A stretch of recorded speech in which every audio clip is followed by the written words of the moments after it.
Well, good morning and welcome to Monday, March 16th. Very challenging last few days.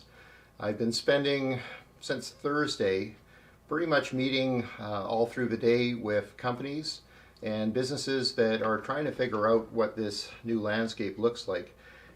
Most of us today are not in our regular office. I've chosen to keep myself in a little bit more isolation and work out of home as it seems to make sense.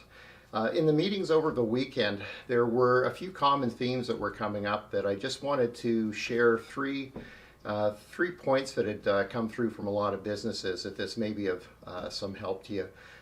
The first one, which was common with everyone, was making sure that there's really good communication happening with staff.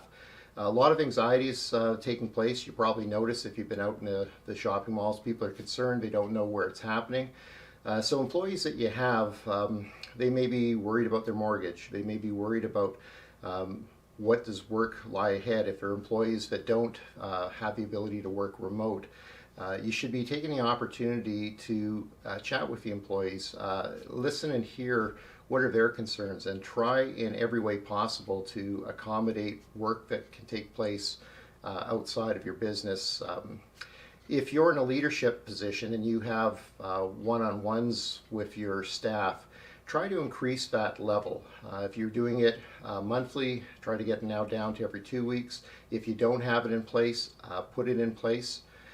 Ensure that you have company chat going through some means so that you can regularly communicate with your staff, the ones that are maybe going to be working remotely, as well as the ones that are still inside your offices. Video conferencing, if you don't have that in place, it's a very simple thing to do. There's lots of options for you, and I think most people are comfortable with that. And another thing that's really worth considering is to look back in your business and think about all the projects that you never get around to doing. This may be the ideal time for workers to change a little bit of their focus, especially if they're going to be working out of their home setting, is to make sure that you give them actual tasks that would be valuable to the organization that they can work on. One of the key things when you're going through a crisis is making sure that people feel like they're contributing, that they have purpose. So rather than just having people stay at home, you can give an option if there is something to actually work on that's productive. That can take your mind away from turning on the news and listening to every update every few minutes and possibly feeling more anxiety to it. So consider that as an option. Number two thing that came up was in regards to sales and sales teams and marketing messaging. If you can take some time, things have changed rapidly since Thursday. In terms of what we now know and what some of our restrictions are going to be. So make sure that your marketing and communication messages align with how people are feeling right now. You certainly don't want to be having any offensive messaging out there right now. So have a clear look and ensure that your materials are good. Any sales forces that are using automation in terms of already pre-programmed email messages, etc. Look at those again too. This probably is not a time for some of the B2B outreach programs. Our neighbors in the US are starting to suffer a fair bit. So just be cognizant of what your messaging is. Sales managers, consider a different form of metric right now during this period of time. You know, a lot of times we look at how many new prospects we reach, how many quotes we send out, and various other metrics. Perhaps consider, since it's going to be very difficult unless you're selling toilet paper, to be acquiring new customers and trying to grow.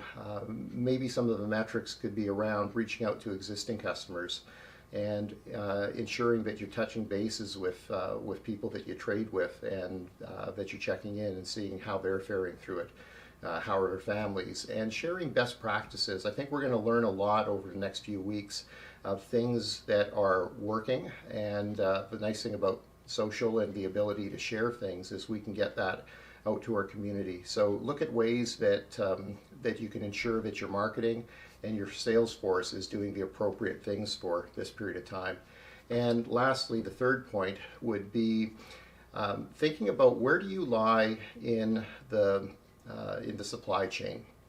Making sure that you're contacting your customers, contacting your suppliers, and figuring out what do you need, what can you still provide. If you have limitations, being able to share those limitations so that our entire supply chain can really understand what its capacity is at. So this is a time to ensure regular communication with your suppliers and also to your customers, so they clearly understand. And I know it's going to be a fluid period, but if you can constantly update so that we can have realistic assessments of what we do have for resources and manpower. Also, it should go without saying, but I mean, we still see examples of it.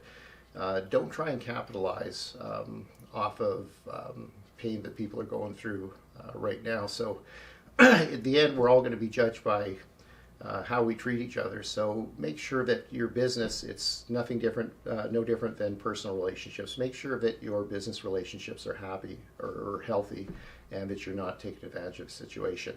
Thanks very much. As we pick up new information, new tips, new best practices, I will try and share this out in the quickest form possible.